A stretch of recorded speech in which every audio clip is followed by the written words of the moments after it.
Welcome, warriors, to another episode of Power Over Pink. I'm your host, Tara Cam, and today we have a wonderful, beautiful soul, one of my dear friends, Dawn Barton. She is a joyologist. She radiates joy wherever she's at, and I'm so thankful to know her. But she is a breast cancer survivor, so we're going to share her story. But she's an author and a mother and a friend and a wife and so many wonderful things. And I was actually gifted your book twice.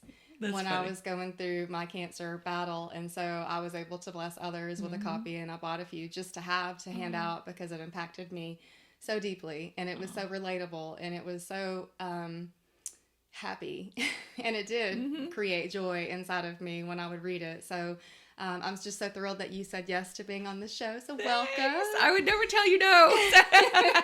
I'm excited to be here with you. Well, thank you. Yeah. So you've written 2 books now, Uh-huh. and the first one was your story. So let's focus on that because that is my heartbeat, and what you've been through is so terribly hard, but wonderful. Yeah. And you talk on that. So Yeah, I do. I'm giggling because right as we just started, because it's Murphy's Law that these things only happen if you're recording, as the dog's just kind of meandered in, and I suspect she'll be jumping in right in the middle of stuff. So, my first book. So my background was always sales and marketing, and then most recently I was the number 7 sales director in the nation with Mary Kay Cosmetics. And I always sound crazy when I tell this part of the story, but I had a dream, and God said, "You're going to write a book." And I was like, "No, I'm not. I'm not a writer. I don't even journal. I don't make lists. I'm not your girl." And but God called me to write the book, and I left all of that. Everyone thought I had lost my ever-loving mind. To write the book, Laughing Through the Ugly Cry. And it's a collection of stories throughout my life. And I think if you are to look at my life from a high level, you kind of wonder, what she ever do so wrong in life? It's, a collection of just these tsunamis of pain. But I would say that I think I've had one of the most joyful lives, more joyful than probably most people. And I think that's because I've had more heartache and pain than maybe most people. And so there becomes this ability to see joy at a whole different level when you've had valley moments at a whole different level, right? And so in my life, I've lost a child to a rare bacterial pneumonia. And then 6 months after that, actually 3 months after that, my husband and I separated. And then 3 months after that, someone broke in my home and I was raped. They caught him. It went to a full jury trial. He went to prison for life. But then my husband and I got divorced. Then many years later, I had stage 3 triple negative breast cancer. I lost my sister to cancer. My mother had a brain aneurysm that ruptured. It just, and many other things, kind of story after story. But through it all, I think I've had this incredibly joyful, beautiful life. And I came to have a super cool, amazing, deep relationship with the Lord. Right. I mean, it would be really easy for someone else to face just one of those obstacles and give up or lose hope or let anger and bitterness come in and the whys and the what ifs. But instead, you chose joy. And the book kind of talks about how it is a choice. What does it take internally? Do you think it was just built in, or like how does one choose joy? Because I know for me, squeaky toys. Squeaky toys are miraculously found during a podcast. Yeah. Yeah. But for me, as a Christian woman, and I had devoted so much of my life to serving God, that was immediately like, why me? And I had to wrestle with, did I not do enough? Was I not enough? Is this a punishment for my lacking? Is this, because I don't know why those questions come in, but we do want to blame ourselves. Like, and you mentioned this in the book too, like, did I not eat right? What did I do to my own body? Was it something I caused? And so you wrestle with that, but then you do have to come to terms with, okay, how am I going to fight this? How do I suit up? And so for you, it was joy. Well, I wouldn't say there was joy in the moment necessarily. So there wasn't, I think it is very normal and very human that when we go through these kind of things, cancer, you are angry, you are mad, you do the why me, the fear, am I going to die? Rational or not, we still go there. And, but I do remember my oncologist saying, 80% of this is going to be mental. And whether that had been correct, I would probably argue that a lot of it was probably chemotherapy. But but when he said that, and then I had another dear friend who said there were two things. She was also like, this is so mental. She had breast cancer, and she said, and don't you dare go and get chemotherapy looking like you just rolled out of bed. Get dressed, go like face the world, and suit up for it, kind of. And so I think, when I lost my child, I was very angry, and kind of, I joked that I broke up with God, that there was, how could I love a God who took babies from mommies? I was just, my faith wasn't really strong. And I did. And it took probably 10, 12 years to build up to, a strong faith. He just kept putting people in my life and layering my life with these people that were, I say, the light of Jesus. When you meet somebody and they just radiate, you don't know what it is, but like, I want some of that. Right. And just layered that in my life, so that when the cancer stuff came, I was in a very different position mentally and in a faith journey, spiritually. So, but let me be clear that I was a mad, ridiculous, pouty baby for a lot of it too, Yeah. But God doesn't punish us in those moments. No, He's so not at all. Gracious right. and loving and kind, and okay, we're gonna get through this. Yes, and God doesn't punish us ever. Period. No. He doesn't cause the so. Our mind does do some crazy things in that, and we think a million thoughts, but it's life. And 1 in 8 women now have breast cancer. I think one of the worst things that ever happened was that campaign in I think it was 80s and 90s, that said, like, do you have a family member with breast cancer? So everyone started thinking, oh, I don't need to worry about breast cancer because I don't have any family history. Yeah. But it's only 10% of breast cancer cases have a family history. Wow. Yeah, it's a really low statistic. So it's crazy. Yeah. And so, but everyone thinks, oh, it's not in my family, I'm fine. But it's actually not the case at all. And that's the first question people ask me when I tell them. Is it in your family? And I'm like, no, I'm the first. Look at me. That is the result of that stupid marketing campaign in the 80s and 90s. Yeah. Well, let's get rid of that right now. Yeah, there you go. So, and what I've discovered is 90% then. I don't even know what the statistic is, but I was saying 80% for a while is hormone related. So for me, as mine was hormone positive for progesterone and estrogen. And so I just dove deep into the hormone side of things. So how many women do we know that have hormonal imbalances? Do you know any that don't? Yeah, I don't know any that don't. Mine was I was negative so I was triple negative, so it's negative hormones. But you do want to have a hormone. If you're going to have one, you do want one driven by the hormones because they know how to treat it better. It's much more curable. Yeah. Yes. And we all. And another thing that isn't true is the that we think that adjusting women's hormones becomes more dangerous for them, and it isn't the case at all. So I think we need to talk about that more. And we need our hormones adjusted for a million things. I mean, our body needs our hormones, right?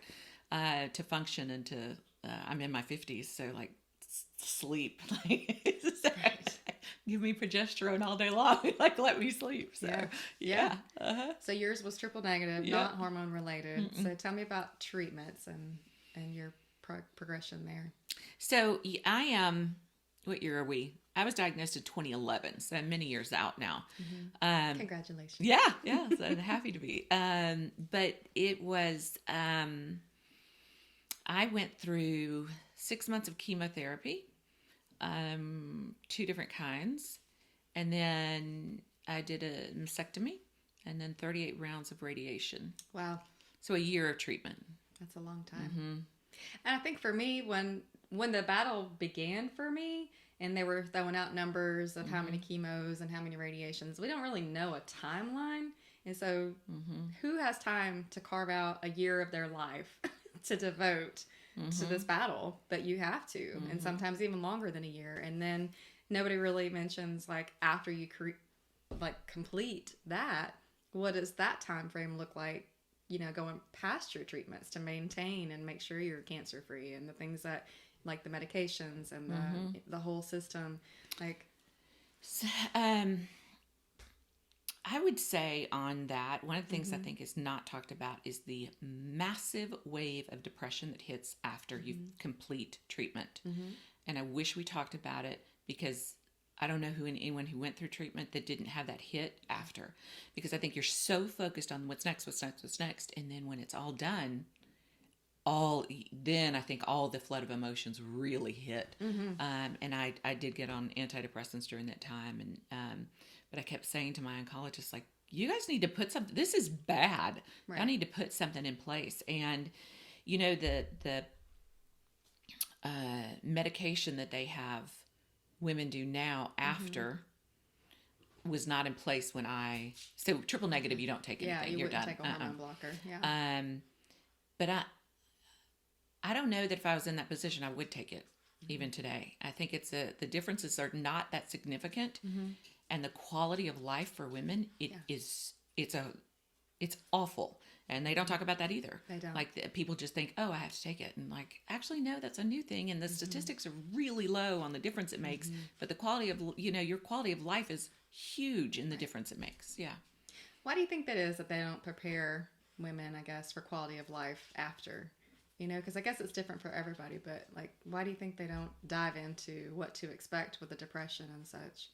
Well, I think there's a whole different conversation that I think our medical system treats acutely. So we treat what the problem is and we're done. So we don't look at medical as a whole, right. Like what caused it, the after, how do we support this? How do we make sure it doesn't come back? How do we, from a more holistic side, if you will, you know, looking at the entirety of a woman. Our medical system today is like, you have cancer, we do treatment, check, all right, done, bye-bye. Right. Yeah. Yeah. I mean, that's unfortunately how it is today. Yeah. I don't agree with it, but right. It is what it is. So getting support systems in place, I think it's critical. Well, and like support systems from a medical side, but all that to say, you have to be your greatest advocate. You have to do research. You have to do work. You have to know, you know what? That does not make sense for me. Right. Let me do research on that pill they're telling me to take. Let me really dive down. Let me ask other women. Let me, you know, all those things. There's a million resources that you can tap into. So, yeah. So basically just don't blindly trust the medical system. Yes. Because it is a system. Yeah. I personally am thankful for the system because I'm still here, and I know you feel the same. Yep. But there was a 1 + 1 = 2, but it didn't equal 2. So I was like, wait, and my training is science background, and my husband's as well. Right. And with him being a pharmacist, we both were like, but that doesn't make sense. Right. Long term, and then the chemo does what, and how do I combat this, and quality of life. I must have said, what about quality of life 3 times before I left my oncologist to find one that listened a little better. So quality of life has to mean something. Yeah. And a lot of these women are able to take the medications that they suggest, and some of us are not. So what about the ones who are not? Then we're just meandering out there, trying to fill in the blanks, which is 100% what led me to doing this show. Because I thought, okay, well, if it was this many missing pieces for me, if I'm asking you what pieces you found, and we're putting the puzzle together, we can come up with a great plan to be your own advocate. Right. Do you think that is part of why you wrote the books? I mean, honestly, what you've experienced, do you think that played any factor at all? I don't know if I feel like I am called to be a champion of women as a whole, to edify women, to, you know, and a piece of that was the cancer piece that was in Laughing Through the Ugly Cry. But the second book, which is Midlife Battle Cry, I don't know why they both end in the word cry, but Midlife Battle Cry, really, I dive more into being, you know, like, just like rescue yourself, you know, just really fighting for yourself and being the hero of your own story, not just blindly, well, it's always been done that way. And so you're younger than I am, but my age group and over is very much, well, that's what the doctor said.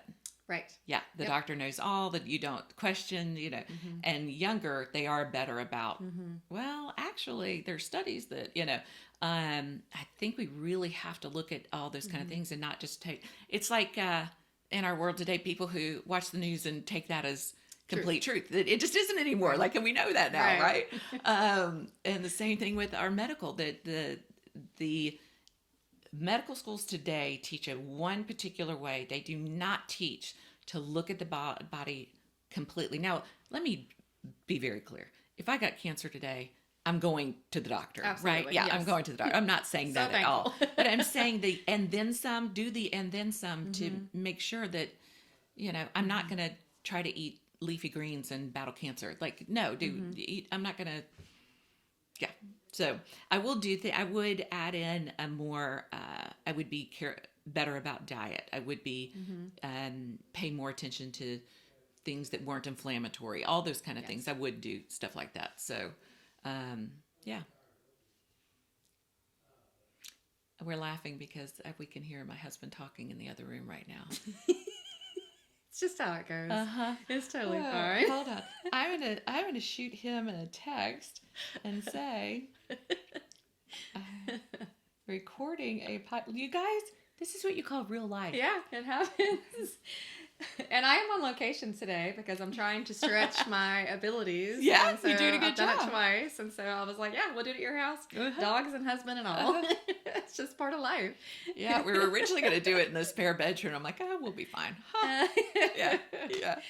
But so for me, I agree 100%. So you talked about the depression.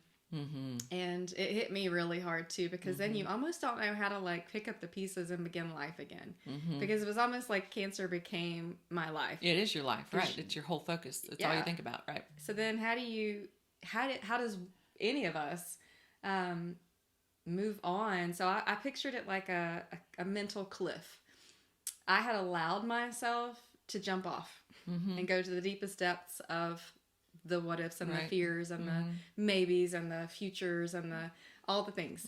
And I had to visualize myself climbing back up that cliff.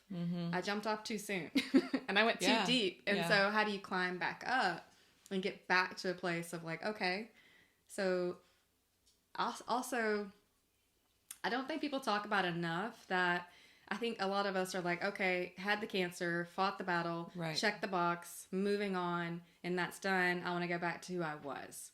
You'll never be back who you were. Tell me about You'll the never. new version. Praise God, by the way. Yeah.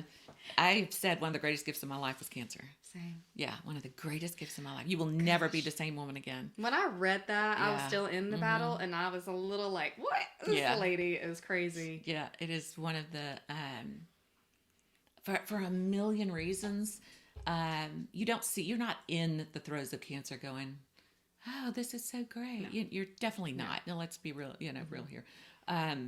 But when you get to step away from it and look back, and you get to see how God showed up in other people and in situations, and how it made your faith just this crazy deep level, it's really beautiful.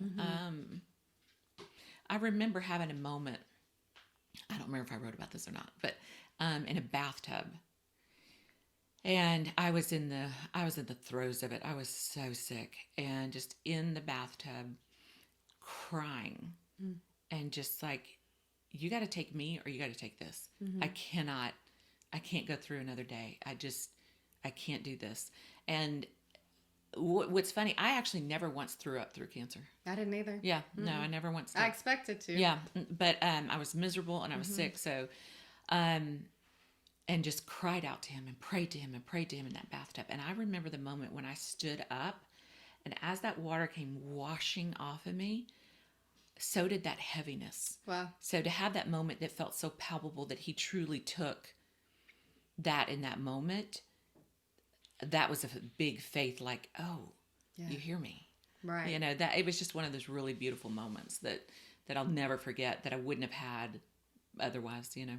That's beautiful. Mm-hmm. It's almost like a baptism or refreshing or just a cleansing. Yeah, exactly. It was just this holy moment. I don't know that I've had a lot of situations in my life that were that palpable of the feeling of what was before was not now, you know, and it was beautiful and sweet. But it came in the valley of sadness and cancer. Right. And I think none of us really want to go through the valleys Right. because we don't know. It's dark, it's scary, it's the unknown, it's all the things. But then when you come out of it, you know, it's that mountaintop moment, but then you're just changed. Right.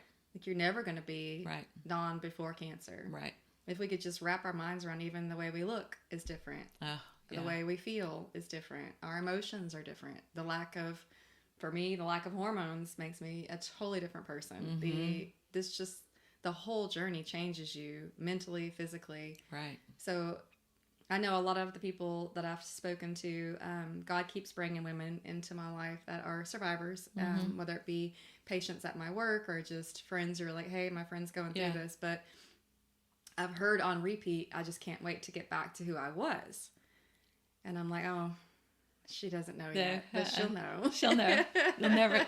Thankfully, you will never be her again. Yeah. You will be 10 times the woman after. Yeah. I truly think you are. I think you're 10 times the woman after cancer. You just have to get through that depression stage, that Yep.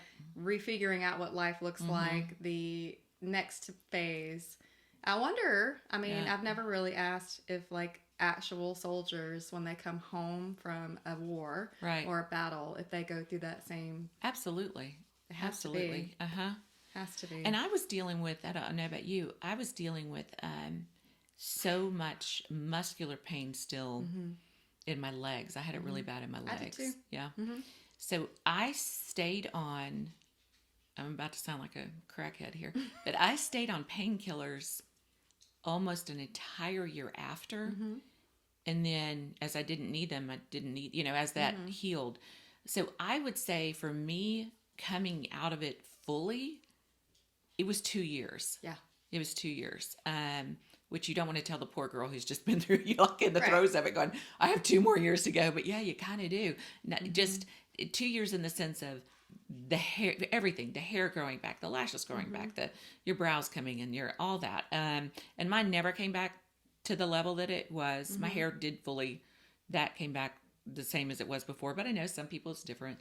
But all those things that make up who we are as a woman, all that has to, you get every bit of your identity, physical identity stripped. Yeah. You know, especially if you're somebody going through chemo where you lose all that stuff. I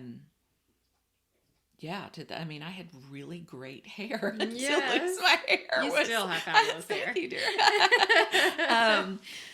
To lose all that was just devastating. And then it's so hard to even think about. But then eyelashes for me. Eyelashes was big. And my fingernails, Yeah. Yeah. I almost lost mine. They just all separated. And so crazy? for me, after treatment, I've actually lost my eyelashes 2 times since then. Why? I don't know. Oh. I don't know. So I was like, okay, I guess we're just starting over in this department again. So it's just been cycles. And then for me, after treatments, like I'll have seasons of like feeling pretty good. Yeah. And then I'll have what I call flare-ups. And how far out are you? 2.5 years from the chemo. Okay. 2 years from the radiation. So I call them flare-ups because it's almost like a wave of like inflammation will come through my body. And so then my joints will hurt. Right.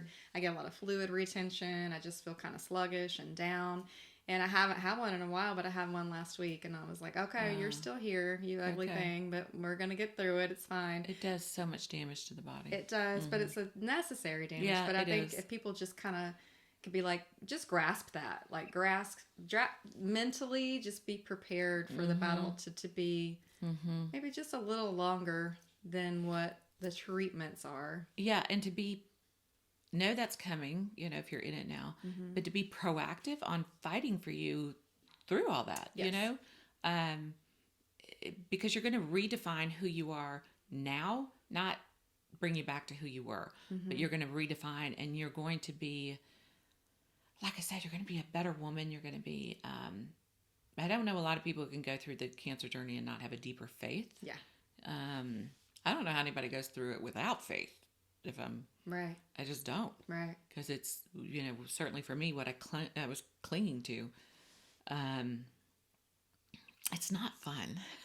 It's not fun. But it is, there is a sweetness to it. And there is a sweetness in getting to see things about people and the world that you would never otherwise see. Yeah. Mm-hmm. If you let it. If you stay bitter in the whole thing, you're going to have a much worse journey than if you look for the little slivers of beauty through it. Just the day, I remember I had just shaved my head, and I was with my sister, and we went to the hospital, and they said, well, you can have a wig if you want, and they were just horrible. They were so bad. And so I kind of had this ugly wrap on my head, and we went across the street to a clothing store, and I was looking at scarves, and I took off the one I had on, and a lady was looking at me, and I immediately covered my head, and I said, I'm so sorry. And she looked at me, and she was older, quite a bit older, and she said, don't you dare apologize for that. Yeah. She said, you are beautiful. I mean, she came I'll never forget it, came right up to me. Don't you ever apologize. You are so beautiful. And just held my hands and like, don't you ever. And I never forgot that. And it was just, those are the slivers of beauty I'm talking about, of those rare moments of this woman just grabbing me and just saying, no, don't you cover that head. Don't you, it still is such a amazing thing. And another one was, my husband was deployed while I had cancer. He went active duty for a year, and he was in Bahrain. Wow. So he was gone, and we were Skyping, and it was the first time I saw him. Oh, it's a hard story to tell, that I saw him with my head shaved. And I was bracing myself to look in his eyes and see just the glimpse of him, the shock, and he looked at me, and he just went, you look so good. And I've never forgotten it. And because he just looked at me with so much like, baby, you look so good, Yeah. And just to see that pure love from him. And that, again, another sliver of just God's goodness and just these miraculous moments that were overwhelmingly beautiful, I wouldn't have had in any other circumstance. Right. Yeah. Right. I know. So. And I would say for Dawn, like, you have become to other people what that lady was to you and what your husband showed you. Oh, thank you. So I think that what you've been through has impacted you, not just the cancer, but the multiple tragedies that you faced. You truly do give that to other people. Oh, so thanks. You're encouraging, like, Dawn and I are part of a group that she is leading on friendship. And often she will just stop and be like, hey, I see in you that you're a leader, or hey, I see in you that God's going to do this. So she speaks these beautiful truths into the people that she sees. And I think that is such a gift. So, and that's a love that only God could give you. And only because of what you've experienced, you can give that in such a beautiful way. And the love that you've experienced from your husband and your family and your support group and all that. So now that you have been through such terrible things, now you are truly that to everyone you know. Oh. So it's true. That makes me feel good. I do. I think God put you through hardships and difficulties and hurt moments and times when people wronged you, not for you to feel that way, but for you to know what it felt like, so the next time you're in, you see the situation, that you can step up, step in. Our group started because I decided I was going to go to a church thing, the women's church thing, and meet friends, and I couldn't meet anyone. And y'all, I can talk to a wall. I'm just gonna say, I was a delight that night, an absolute delight. She's always a delight. No, but I went just like, I'm gonna go meet some women, and everyone I talked to, no one would connect with me. And I shared it on social media, and I had over 300 messages the next day from women talking about how much just that they're lonely, they feel that all those things. And so I just thought, okay, well, you can sit here and just listen to their messages, or you can actually do something. So I decided to start a group through our church, different church. And the sole purpose, we're not learning any scripture, we're not doing anything. The sole purpose of it is for women who want to connect and make a friend. Yeah. Yeah.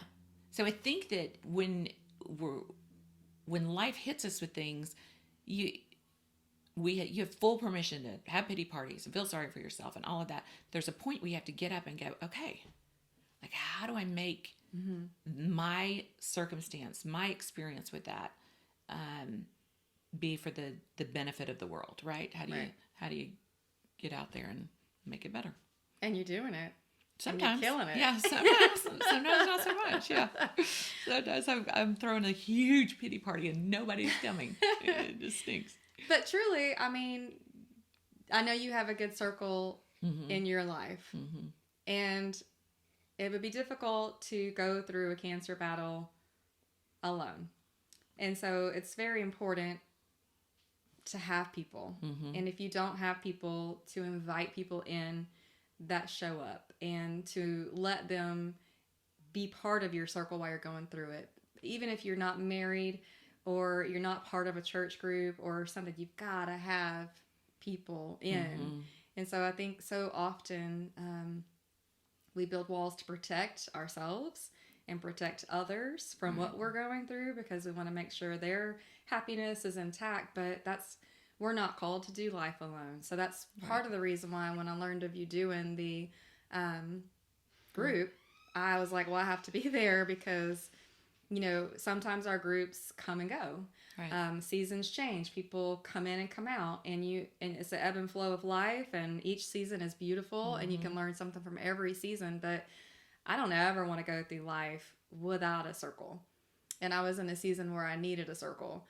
And so it was kind of God's timing that you were led to do this group, and our paths crossed when and how they did, because I needed that circle. And now I know without a doubt, if I was ever facing anything ever again, I would have people in my circle who would walk with me. So I have met many ladies who are such strong, independent women, and there's beauty in that too. I wish I was a little more like some of them, but that only their inner circle know that they have actually had cancer. No one outside of their group, tight-knit group, even know. And that's admirable. Are they older or younger? Older than me. I was about to say, it's pretty common on that generation. Yeah. And I was like, okay, I get it. I respect that. I do. But as long as you have your people, like you have people to help you, you're not supposed to walk it alone. And I will say that my inner circle of best friends was not who was... Well, number one, of my 5 best friends, only one lives in town. Right. And that friend is just like me, and we're not terribly nurturing people. Did I know she was there, and did I know she loved me? Absolutely. But you can't sit back and say, I mean, I literally saw somebody say this on Facebook. Now that I have cancer, I know who my real friends are. And I'm like, no, you don't. You know whose spiritual giftings are that of loving on people or not, because the people who came around me during cancer and kind of swooped in, as soon as I was done, swooped out, because that was their gifting, was to be there. That nurturing, caretaking, loving thing, that's a spiritual gift. That is a calling on their life to be that way. And but it wasn't my inner circle, my normal inner circle of friends.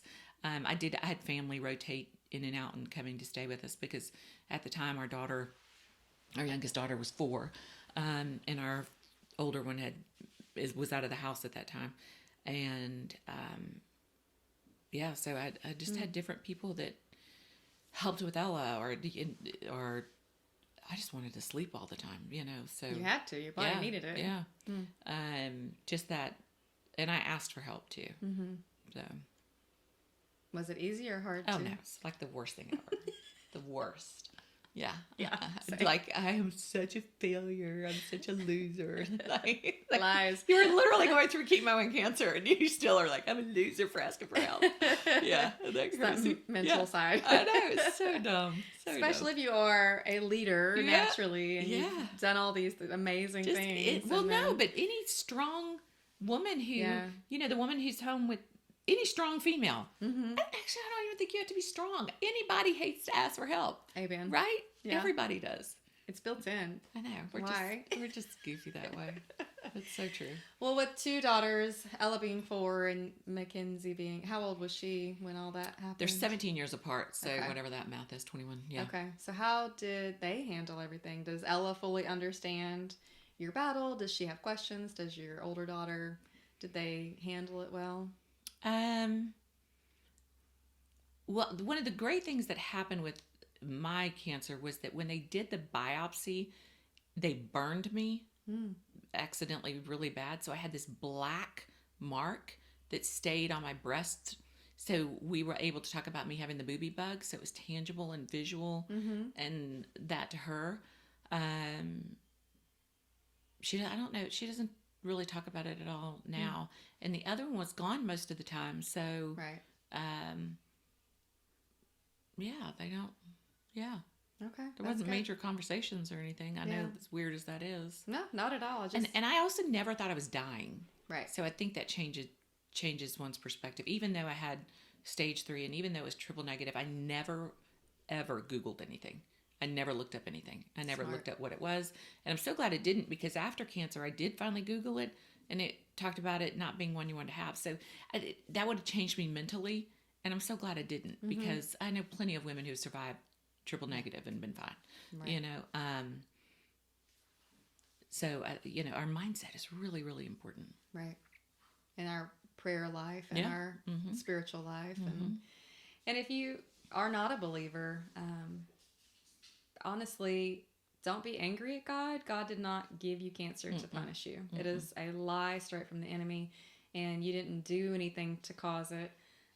Can God use cancer to work for his good? Absolutely. Absolutely. If you allow him. And your mindset has to stay positive, whether you're strong in your faith or not. And for both of us, I think we agree. I don't know how I could have gotten through it without a faith in place. Yeah.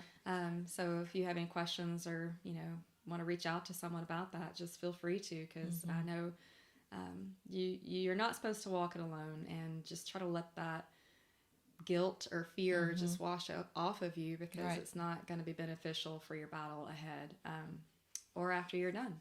So that's probably the hardest part for me. My kiddos were a little younger, still at home, old enough to understand, but not really fully able to comprehend. And so we've had some stuff with my daughter that she had to work through, because in her mind, cancer is death. Right. And, it's just tough. So she didn't really verbalize any of that till after my battle. So after my battle ended, another battle began. Right, of course. And, I wasn't prepared for that. So hindsight, I wish I had kind of maybe got her into counseling, because she was 13, where all her hormones are becoming abundant, and it's a confusing time of life. We had moved. It was just a lot all at once. And so I wish I had sat down with her and just kind of talked to her. That's why I asked that question, just because I know with the ages of yours, it was kind of the sweet spot for both of them, honestly. Well, and I think with the older one, just telling her I'm not going to die. I'm going to be sick for a little bit, but I'm not going to die. Right. I think that probably was like, okay. Yeah. And she probably looks at you like an amazing warrior because of it. I don't know about that. I'm still her mom, so she just rolling her eyes. She is now 34 and has 5 kids, and so yeah. She's busy. Yeah. So, yeah, we don't talk about it much. Okay. Yeah. Well, maybe it's better not to, because we just don't. And I'm not somebody that kind of clings to stuff one way or the other. So. Well, you've been through more than one person should ever be through. So, and you've not clung to any of it. I think you've been healed from all of it. Yeah, and I think so too. You're such a light, and it's really encouraging, because I know a lot of people face a lot of really hard things, and not to diminish any of that, but just to have your mindset be so positive and encouraging to other people. You're going to help so many people. So Thanks. your book blessed me. If you don't have a copy of her book, you can get that book. And then it's the Laughing Through the Ugly Cry. You can kind of see it behind us there. And Finding Unstoppable Joy by Dawn Barton. And then Midlife Battle Cry. I haven't read yet, but I'm gonna. Uh-huh. And yeah, I'm just blessed. They to can know get it you. wherever books are sold. Amazon. Just yeah. Mm-hmm. Okay. And any questions or comments, make sure to reach out. But Dawn, I'm so blessed by you, and I just thank you so much for having sharing me. your story. This is fun. This was so much fun. Yeah. Dogs and all, and husbands. Dogs, husbands, doors. Yeah, the whole deal. Real life. Real life, and Yeah. you are a real life warrior, and I just love you. So I love you. y'all, thank you for tuning in, and we'll see you next time.